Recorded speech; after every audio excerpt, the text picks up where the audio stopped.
हाँ जी, hello dear students.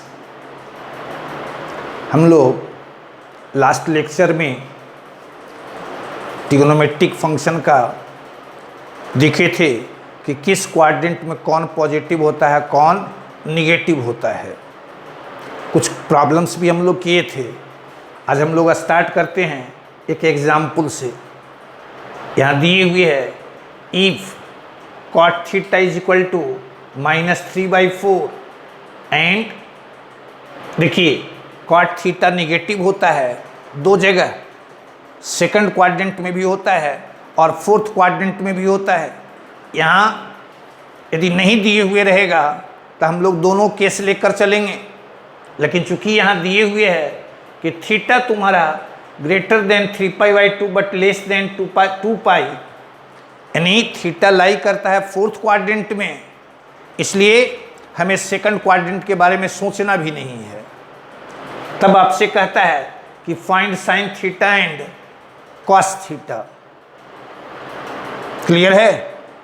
देखिए हम लोग बनाने का एक तरीका here cosec theta is equal to 1 + cot square theta. यहाँ हम लोग चिन्ह देते हैं, साइन देते हैं प्लस माइनस। अब चूंकि एंगल लाई करता है फोर्थ क्वाड्रेंट में, अब फोर्थ क्वाड्रेंट में कॉसेक नेगेटिव होता है, इसलिए यहाँ हम लोग माइनस चिन्ह देंगे। क्लियर है? समझ गए? प्लस क्यों नहीं लिए? चूंकि एंगल यहाँ दिए हुए है तुम्हारा फोर्थ क्वाड्रेंट, और फोर्थ क्वाड्रेंट में कॉसेक नेगेटिव होता है, इसलिए यहाँ माइनस लिए। यही यदि एंगल तुम्हें दिए हुए रहता सेकंड क्वाड्रेंट तो वहाँ तुम्हारा कॉसेक पॉजिटिव होता है, और जब पॉजिटिव होता है तो वहाँ प्लस चिन्ह लेते। अब यहाँ से हम लोग अंडर रूट यहाँ with negative sign 1 + cot theta is equal to -3/4। This is your 9/16, this is your -5/4। Cosec theta कितना? -5/4, और कॉसेक थीटा -5/4, तो sine theta this is your -4/5, और साइन थीटा यदि -4/5 है तो कॉस थीटा एंगल कहाँ लाई करता है? फोर्थ क्वाड्रेंट में, और फोर्थ क्वाड्रेंट में कॉस तुम्हारा पॉजिटिव, इसलिए हम लोग लिख सकते हैं cos theta is equal to 1 - sine square theta, this is your 1 - 16/25, this is your 3/5। Clear है? एक तरीका तुम्हारा यह हुआ। दूसरा तरीका सेकंड मेथड, इसी को बनाने के लिए सेकंड मेथड हम लोग अप्लाई कर सकते हैं कि cot theta we have cot theta is equal to -3/4, यानी दिस इज योर x/y। अब ये फ्रैक्शन है वो निगेटिव है, यहाँ हम लोग x और y, कोई फ्रैक्शन निगेटिव तभी होगा जब उसके न्यूमरेटर और डिनोमिनेटर का साइन अपोजिट होगा। यानी x यदि पॉजिटिव है तो y निगेटिव, x यदि निगेटिव है तो y पॉजिटिव। अब तुम्हें सोचना है कि इन दोनों में से किसको हम पॉजिटिव लेंगे और किसको नेगेटिव लेंगे। एंगल कहाँ लाई कर रहा है? एंगल लाई करता है फोर्थ क्वाड्रेंट में, और आप पढ़ते हैं कि फोर्थ क्वाड्रेंट में x पॉजिटिव होता है y निगेटिव होता है, यानी this is your 3, this is your -4। कोई परेशानी? अब इतना लिख दिए तो यहाँ से sine theta this is your y is equal to y/r देखो तो यहाँ x तुम्हारा 3 है, y तुम्हारा -4 है। पूछे हम कि r, तो r तुम्हारा x² plus y², this is your 5 sine theta y/r, this is your -4/5 cos theta, this is your x/r, this is your 3/5। Clear है? फर्स्ट मेथड में भी देखिए sine theta is equal to -4/5, cos theta is equal to 3/5, यही तुम्हारा result मिल गया। Clear है? इसमें कोई परेशानी नहीं, आगे बढ़िए। हाँ जी, लास्ट क्लास में ये फिगर आप देखे थे, यहां हम लोग देखिए यदि मूविंग लाइन ओपी पोजीशन पर पहुंचती है, यह एंगल बनता है थीटा, तो आप ऐसा लिखते हैं। हम लोग इसी को कहें, यदि मूविंग लाइन तुम्हारा ओपी आगे बढ़कर चलाए ओवाई पोजीशन में, ओवाई पोजीशन में यदि ये चलाए, ऐसे ये चलाए, तो वैसी स्थिति में x तुम्हारा चलाएगा 0। x 0 होने का मतलब है कि यह तुम्हारा 0, ये तुम्हारा अनडिफाइंड, यह तुम्हारा अनडिफाइंड। यदि ये मूविंग लाइन चलाएगा यहाँ, तो r और y दोनों तुम्हारा इक्वल होगा, और इक्वल होने का मतलब कि इसका मान 1, इसका मान 1। क्लियर है? यानी यहां पर आपको कहे यदि एंगल बनता है तुम्हारा ओवाई पोजीशन में, यानी एंगल बनता है π/2 का, तो वैसी स्थिति में इसका मान 1, इसका मान 1, यह तुम्हारा अनडिफाइंड, यह तुम्हारा अनडिफाइंड, और x यदि 0, तो यह तुम्हारा 0 है, यह तुम्हारा 0। क्लियर है?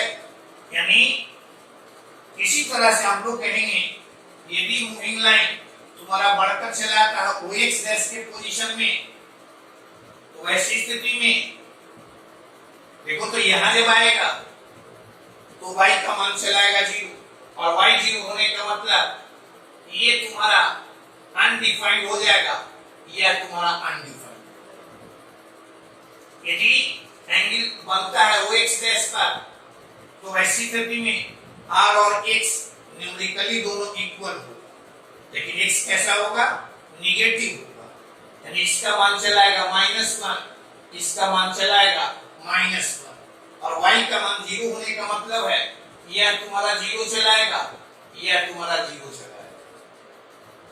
यानी हम लोग देखते हैं यहां tan theta and sec theta are undefined, defined when theta is equal to 2n plus 1 π/2, जहां n तुम्हारा कोई इंटीजर, n क्या है? कोई इंटीजर। क्लियर है? अभी को जैसे n का मान हम रखते हैं 0, तो ये तुम्हारा चलाएगा π/2, यानी एंगल बनेगा यहाँ। n का मान हम रखते हैं 1, तो ये मिलेगा 3π/2, ये एंगल बनेगा यहाँ। यदि हम लोग n का मान रखते हैं -1, तो थीटा तुम्हारा -π/2, यानी -π/2 मींस ये, यानी कहेंगे ये दोनों तुम्हारा अनडिफाइंड होगा जब थीटा तुम्हारा 2n plus 1 π/2 होगा। इसी तरह से गौर से देखिए, जब ये मूविंग लाइन तुम्हारा यहां चलाएगा, यानी y तुम्हारा यहां जब OX' पर आ जाएगा, तो y तुम्हारा 0 हो जाएगा।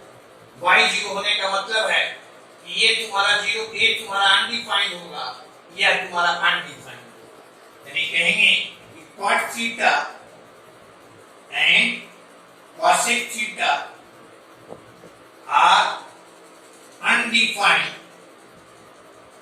undefined when theta is equal to n pi, जहां n तुम्हारा कोई इंटीजर, देखो तो n का मान अगर रखते हैं 0 तो एंगल बनेगा यहाँ, n का मान रखते हैं 1 एंगल बनेगा यहाँ, n का मान रखते हैं -1 यानी थीटा तुम्हारा -पाई यानी एंगल बनेगा यहाँ, n का मान रखते हैं 2 तो ये चलाएगा तुम्हारा 2 पाई यानी मूविंग लाइन ऐसे घूमकर फिर यहाँ चला जाएगा। क्लियर है? इसमें कोई परेशानी नहीं। आपको ध्यान में रखना है कि tan theta and sec theta are undefined when theta is equal to 2n + 1 π/2। इसी तरह से cot theta and cosec theta are undefined when theta is equal to n pi. अब फिर यहां देखिए एंगल यदि यहां बनता है तो वैसी स्थिति में x तुम्हारा 0, x 0 होने का मतलब है यह तुम्हारा 0, यह तुम्हारा 0। यहां यदि एंगल बनता है तो r और y दोनों सेम यानी यह तुम्हारा 1, यह तुम्हारा 1। इसी तरह से दूसरी जगह भी हम टेस्ट कर सकते हैं।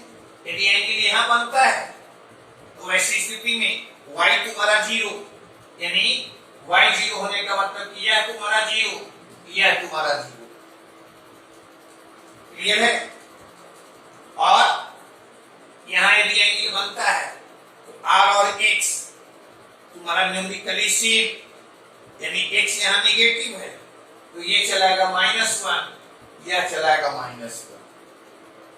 तो आसानी से आप हर एक्सिस पर इसका वैल्यू निकाल सकते हैं। क्लियर है?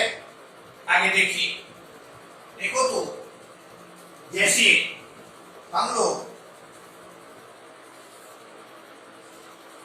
4 sin theta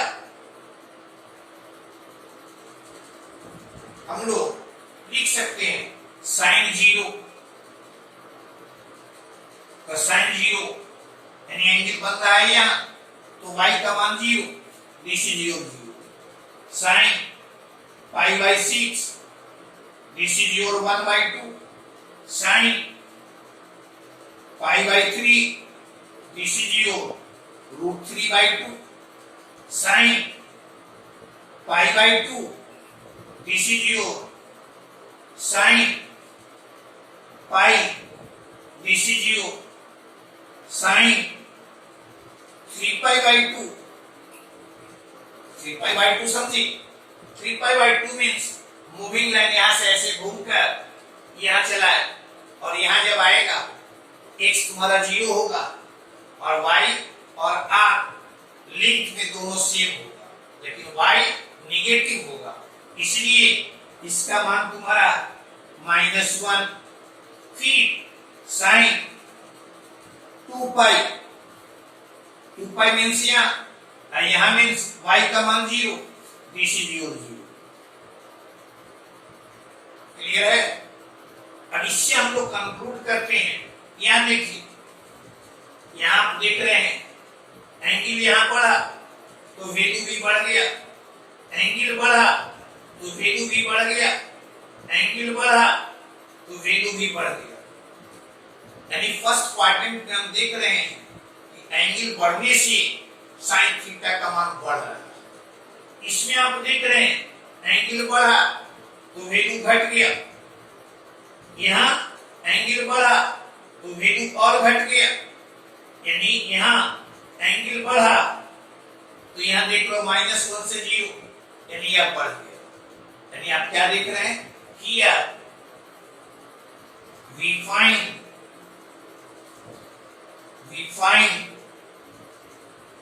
sin theta increases कहाँ इंक्रीज करता है? In first and fourth quadrant and decreases in second and third quadrant.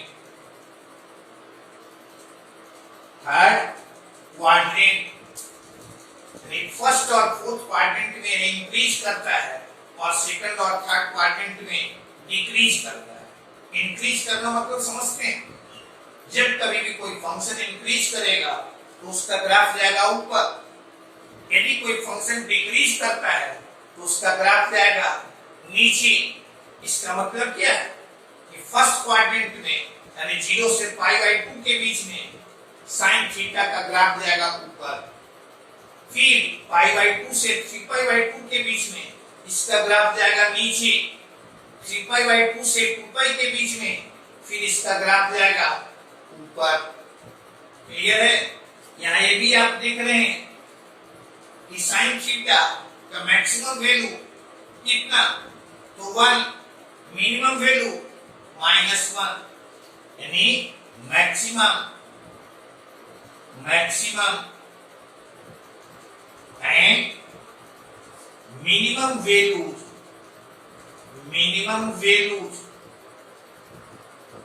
values of sin theta are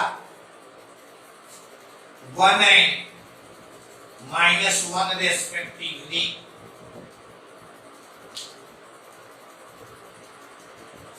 One and -1 respectively. यानी 10 साइन थीटा, ये तुम्हारा ऐसा, यानी एंगल कुछ भी हो, साइन जैसे ही लग गया उसका minimum value -1, maximum value 1, that is sine theta का न्यूमेरिकल वैल्यू लेस देन और इक्वल टू 1, या इसी को कह सकते हैं, आपसे कोई पूछिए कि साइन स्क्वायर थीटा, देखो तो स्क्वायर है, ये कभी भी निगेटिव नहीं, यानी ये तुम्हारा 0 से ग्रेटर देन और equal to but less than equal to 1। Clear है? कोई परेशानी नहीं इसमें, आगे बढ़िए। हाँ जी, तो आप देखिए कि साइन थीटा तुम्हारा फर्स्ट और फोर्थ क्वाड्रेंट में इंक्रीज करता है और सेकंड एंड थर्ड क्वाड्रेंट में डिक्रीज करता है। यानी फर्स्ट क्वाड्रेंट और फोर्थ क्वाड्रेंट में इसका ग्राफ ऊपर की ओर जाएगा, सेकंड और थर्ड क्वाड्रेंट में इसका ग्राफ नीचे की ओर जाएगा। फिर आपने देखा कि साइन थीटा का मैक्सिमम वैल्यू 1, मिनिमम वैल्यू -1, यानी आपसे कोई पूछे कि साइन थीटा का मान 2 होगा कि नहीं, नेवर, कभी भी नहीं। यहां से भी आप देख सकते हैं y/r है, y तुम्हारा परपेंडिकुलर, r तुम्हारा हाइपोटेनिस, कभी भी परपेंडिकुलर हाइपोटेनिस से बड़ा नहीं होगा, और जब बड़ा नहीं होगा तो ऐसी स्थिति में हम लोग कहेंगे कि इसका मान कभी भी यानी 1 से अधिक नहीं। देखिए तो अब एग्जाम्पल, जैसे एग्जाम्पल फर्स्ट, आपसे कोई पूछे कि साइन 23 डिग्री और साइन 47 डिग्री, इन दोनों में किसका वैल्यू अधिक होगा, तो देखो तो 23 डिग्री और 47 डिग्री ये दोनों तुम्हारा लाई करता है फर्स्ट क्वाड्रेंट में, और फर्स्ट क्वाड्रेंट में साइन थीटा इंक्रीज करता है। इंक्रीज करेगा, इसका मतलब क्या है कि एंगल बढ़ेगा तो वैल्यू उसका बढ़ेगा, एंगल घटेगा तो वैल्यू उसका घटेगा, यानी यह तुम्हारा छोटा होगा, ये तुम्हारा बड़ा होगा। कोई कंफ्यूजन नहीं।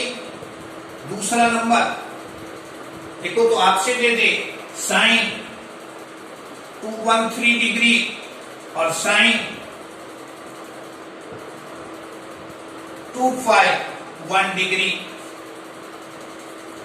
आपसे पूछिए कि इन दोनों में से किसका वैल्यू अधिक होगा, तो यह एंगल ये लाई करता है तुम्हारा थर्ड क्वाड्रेंट में। और थर्ड क्वाड्रेंट में आप क्या पढ़े कि साइन थीटा डिक्रीज करता है। डिक्रीज करने का मतलब हुआ कि एंगल अधिक तो वैल्यू उसका कम, एंगल कम तो वैल्यू उसका अधिक, यानी ये तुम्हारा ऐसा। क्लियर है, कोई परेशानी नहीं। तो ये देखिए आप इंक्रीजिंग और डिक्रीजिंग फंक्शन पर ऐसा हम लोग दो एग्जाम। तीसरा, यदि आपसे कोई पूछे कि साइन थीटा या साइन 5 थीटा इसका मैक्सिमम वैल्यू या मिनिमम वैल्यू, तो आपको कहे हम एंगल कुछ भी हो, साइन जैसे ही लग गया इसका मैक्सिमम वैल्यू वैल्यू इसका 1 एंड मिनिमम वैल्यू इसका -1। क्लियर है। यदि आपसे कोई पूछ ले यहां 5 माइनस या 5 प्लस 3 साइन थीटा या साइन यहां तुम्हारा 2 थीटा, पूछिए कि इसका मैक्सिमम वैल्यू देखो तो इसका, ये तो कांस्टेंट है, यह तुम्हारा कांस्टेंट है, इसका वैल्यू निर्भर करेगा इस पर, यानी इसका मैक्सिमम वैल्यू तो ये चलाएगा 5 plus 3 into 1, this is your 8। Minimum value तो ये आ जाएगा 5 plus 3 into -1, this is your 2। Clear है। यदि आपको दिए हुए हो 2 माइनस 3 और साइन 7 थीटा, आपसे पूछिए इसका मैक्सिमम वैल्यू, ये तो फिक्स है, इसका मैक्सिमम वैल्यू तभी मिलेगा जब कम से कम सब्ट्रैक्ट हो, यानी दिस इज योर, यानी मैक्सिमम वैल्यू तो ये चलाएगा 2 minus 3 into -1, this is your 5। इसका minimum value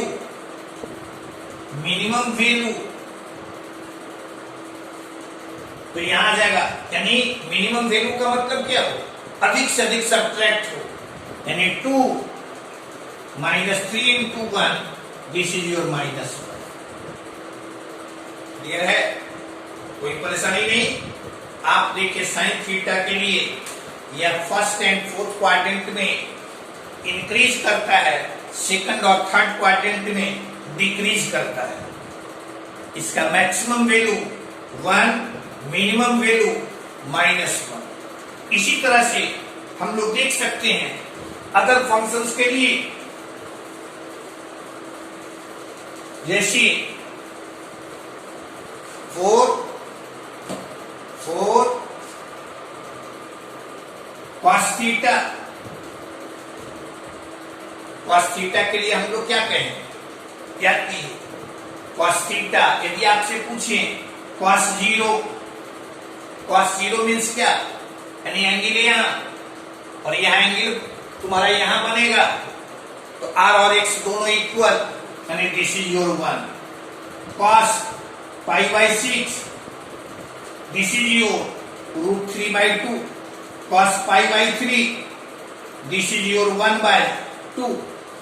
cos π/2, this is your 0। π/2 means angle यहां और एंगल यहां बनता है, तो x का मान 0 मीन्स यह तुम्हारा 0। इसी तरह से cos π मीन्स एंगल यहां और एंगल यहां बनेगा, r और x दोनों इक्वल, लेकिन x negative, this is your -1। cos 3π/2 angle यहां बनता है, तो x का मान 0, यानी this is your 0। cos 2π means यहां, यानी r और x equal, this is your 1। Clear है? अब यहाँ क्या देख रहे हैं? हियर गौर से देखना, यहाँ एंगल बढ़ा, वैल्यू घट गया, एंगल बढ़ा, वैल्यू और घटा, वैल्यू बढ़ा, एंगल घटा।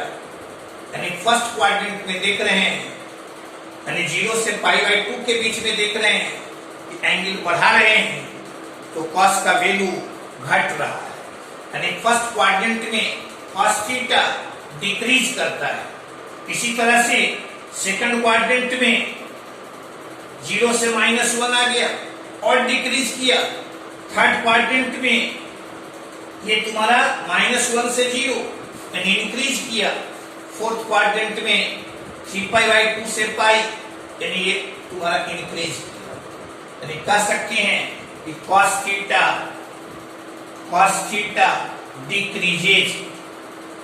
decreases in first and second quadrant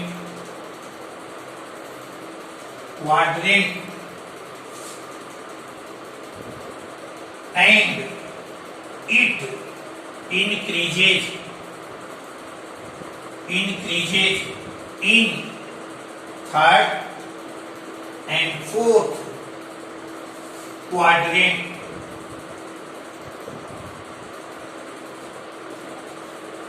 clear है? यानी फर्स्ट और सेकंड क्वाड्रेंट में इसका ग्राफ जाएगा नीचे, थर्ड और फोर्थ क्वाड्रेंट में इसका ग्राफ जाएगा ऊपर। अब यदि आपसे पूछिए इसके वैल्यू को आप देखिए, इसका मैक्सिमम वैल्यू 1, मिनिमम वैल्यू -1, यानी मैक्सिमम एंड minimum values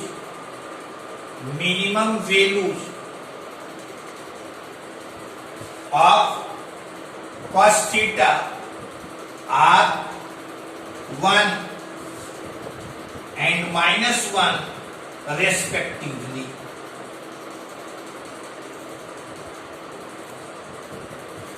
यानी एंगल कुछ भी हो, cos जैसे ही लगा तो आप ध्यान में रखेंगे इसका मैक्सिमम वैल्यू 1, मिनिमम वैल्यू -1, यानी 10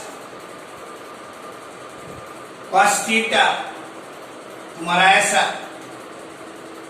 दैट इज cos थीटा का न्यूमेरिकल वैल्यू ऐसा, दैट इज,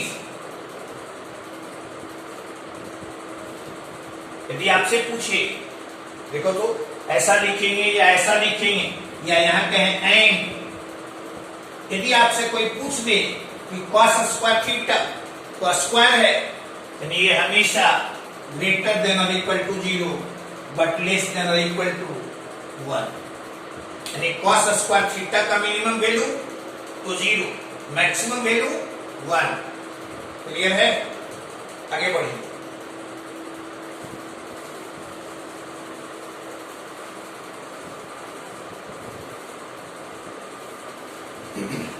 यहां हम लोग जैसे देखें, आपसे कोई पूछिए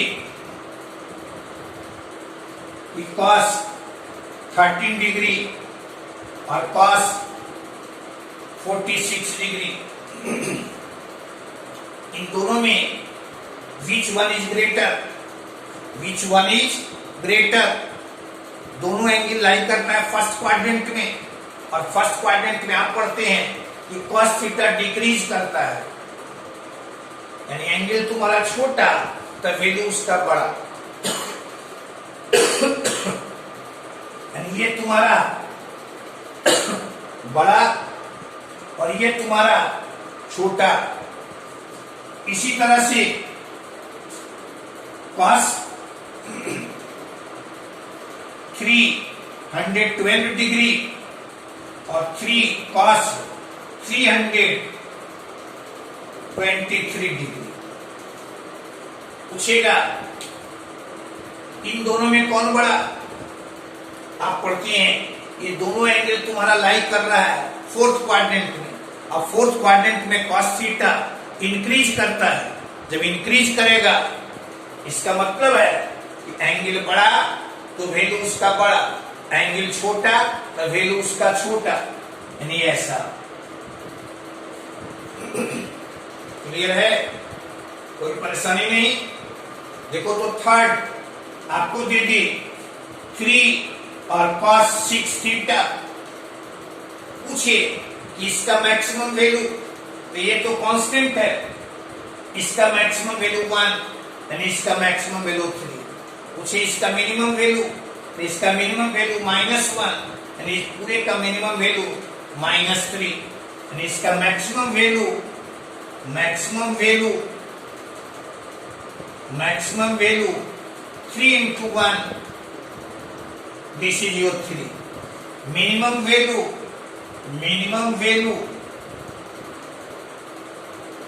3 into -1 and this is your -3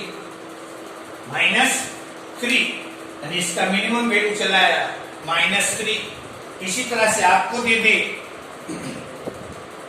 5 और -3 और cos 4 थीटा, इसका मैक्सिमम वैल्यू, तो मैक्सिमम वैल्यू का मतलब क्या होगा, यहां कम से कम घटे यानी कम से कम इसका वैल्यू -1 यानी मैक्सिमम वैल्यू, तो ये चलाएगा 5 - 3 into -1, this is your 8। Minimum value तो ये चलाएगा 8 यानी अधिक से अधिक तुम्हारा सब्ट्रैक्ट हो, यानी 5 - 3 into 1, this is your 2। Clear है? कोई परेशानी नहीं? आगे बढ़।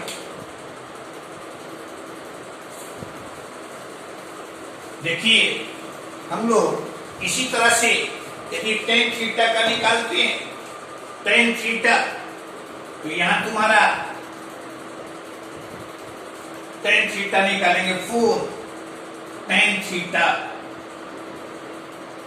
tan 0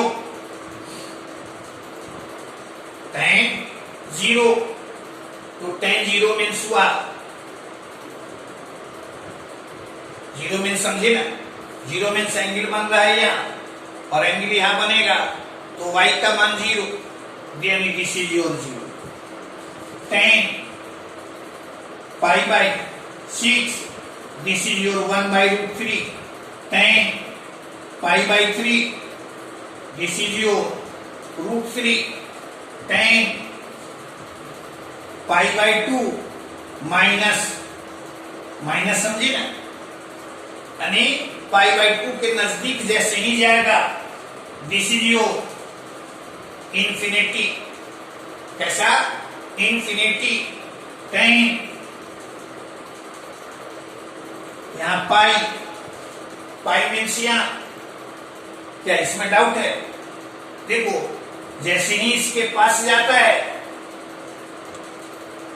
ये इसके पास जाएगा यानी x का मान 0, x का मान 0, डिनोमिनेटर 0, तो ये तुम्हारा अनडिफाइंड। इसी तरह से tan π यानी एंगल तुम्हारा बन रहा है यहाँ और यहाँ बनेगा, देखो तो r और x दोनों इक्वल,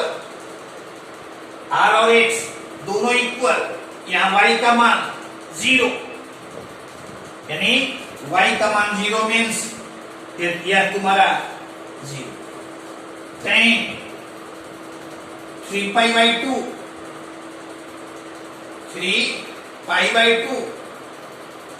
क्लियर है? 3π/2 मीन्स यहाँ मूविंग लाइन ऐसे घूमकर चला आया यहाँ, और जब यहाँ आएगा तो फिर x का मान 0, या ऐसे कह सकते हैं 3π/2 माइनस, तो ये तुम्हारा -∞। क्लियर है? माइनस क्यों लगाए? क्योंकि यहाँ x तो तुम्हारा 0 मिलेगा और y तुम्हारा नेगेटिव है, यानी लिख दिए ऐसा tan 2π, दिस इज योर 0। अब गौर से देखिए, यह तुम्हारा a फर्स्ट क्वाड्रेंट में यह तुम्हारा इंक्रीज किया, कैसा है, इंक्रीज किया। यहीं पर आपसे यदि कोई कहे कि tan π/2 प्लस यानी π/2 के जस्ट बाद, तो इसका भी मान क्या मिलेगा? देखो यहां गौर करके, यहां ये तो तुम्हारा जैसे इस यहां पर आएगा y तुम्हारा मिल जाएगा r के बराबर, लेकिन x तुम्हारा 0, x 0 मीन्स अनडिफाइंड, क्लियर है। लेकिन जैसे ही आगे बढ़ेंगे तो ये तुम्हारा मिल जाएगा निगेटिव, यानी इसका मान कहेगा π/2 प्लस, तो ये चलाएगा माइनस इंफिनिटी। यानी कहते हम लोग यहां पर हम लोग देखते हैं कि tan थीटा देखना π/2 के जस्ट बाद तुम्हारा माइनस इंफिनिटी से यह कहां चलाया? 0 की ओर, किधर चलाया? 0 की ओर। और फिर यानी कहेंगे हम लोग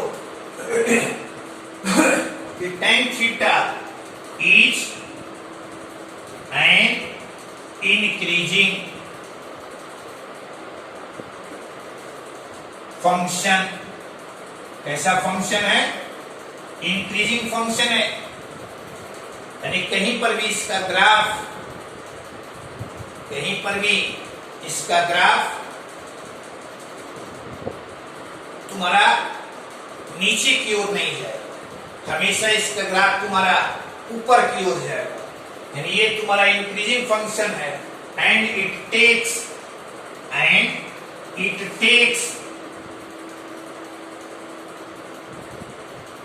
एनी फाइनाइट वैल्यू, यानी ये तुम्हारा कोई भी फाइनाइट वैल्यू ले सकता है, यानी इसका मान कुछ भी हो सकता है, क्लियर है। यानी tan थीटा का मान माइनस इंफिनिटी से इंफिनिटी के बीच में it can take all values, इसका मान कुछ भी हो सकता है। आपको याद रखना है कि tan थीटा कैसा फंक्शन है? इंक्रीजिंग फंक्शन है, क्लियर है। tan थीटा इंक्रीजिंग है। अब 3 आप पढ़े, sin theta, cos theta, tan theta. देखो sin थीटा और cosec थीटा के बारे में आप पढ़ते हैं कि cosec थीटा को हम लिखते हैं, cosec थीटा को लिखते हैं हम लोग 1/sin थीटा। इसका मतलब क्या है कि sin थीटा जहां इंक्रीज करेगा, जहां बढ़ेगा, cosec थीटा डिक्रीज करेगा। ये sin थीटा जहां डिक्रीज करेगा, cosec थीटा तुम्हारा इंक्रीज करेगा। तो आप सीधे अपने कह सकते हैं, ये सोच सकते हैं कि sin थीटा इंक्रीज कहां करता था? तो फर्स्ट क्वाड्रेंट में और फोर्थ क्वाड्रेंट में। और डिक्रीज कहां करता था? तो सेकंड और थर्ड में। तो आप कह सकते हैं कि फर्स्ट और फोर्थ क्वाड्रेंट में cosec थीटा डिक्रीज करेगा, सेकंड और थर्ड में यह इंक्रीज करेगा। यानी जहां sin थीटा इंक्रीज करेगा, cosec थीटा डिक्रीज करेगा। इसी तरह से tan थीटा को लिखते हैं 1/cot थीटा, या cot थीटा को लिखते हैं, cot थीटा को लिखते हैं हम लोग 1/tan थीटा। यानी cot tan थीटा के बारे में कहते हैं वो एक डिक्रीजिंग फंक्शन है, वो एक इंक्रीजिंग फंक्शन है। tan थीटा कैसा है? इंक्रीजिंग फंक्शन है। तो जब tan थीटा इंक्रीजिंग फंक्शन है तो cot थीटा डिक्रीजिंग फंक्शन होगा, क्लियर है। यानी इसका ग्राफ हमेशा नीचे की ओर जाएगा, कोई परेशानी नहीं। इसी तरह से sec थीटा और तुम्हारा cos थीटा, तो sec थीटा को लिखते हैं 1/cos थीटा। यानी इसका मतलब है कि cos थीटा जहां इंक्रीज करेगा, sec थीटा तुम्हारा डिक्रीज करेगा, cos थीटा जहां डिक्रीज करेगा, sec थीटा तुम्हारा इंक्रीज करेगा, क्लियर है। अब यहां पर आप ध्यान में रखिएगा, देखो तो इसको एकदम ध्यान में रखिएगा। यहां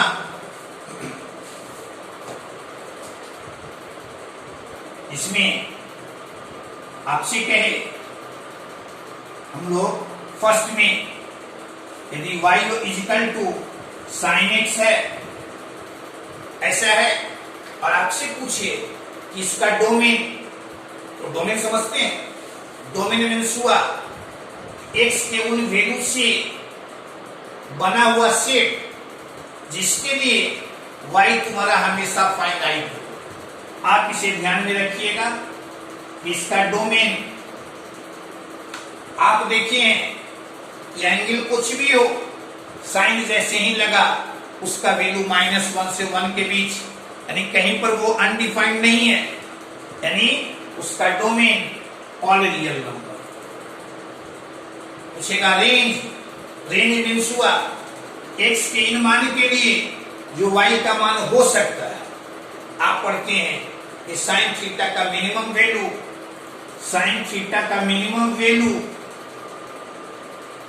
-1, मैक्सिमम वैल्यू 1, यानी it can take any finite value between -1 to +1। ये सब याद रखिएगा, ये हमेशा तुम्हें काम आएगा। दूसरा तुम्हारा y equal to cos x, इसका डोमेन, तो इसका डोमेन एकदम सिमिलरली इसका डोमेन ऑल रियल नंबर और रियल नंबर रेंज, तो रेंज इसका -1 से 1 तक। थर्ड में तुम्हारा y equal to tan x, पूछेगा डोमेन, डोमेन याद कीजिए डोमेन, तो tan के बारे में आप पढ़े हैं, ये तुम्हारा इनफाइनाइट होता है, अनडिफाइंड होता है जब एंगल बनता है यहां, यानी इसका डोमेन कहेंगे ऑल रियल नंबर, लेकिन इसको छोड़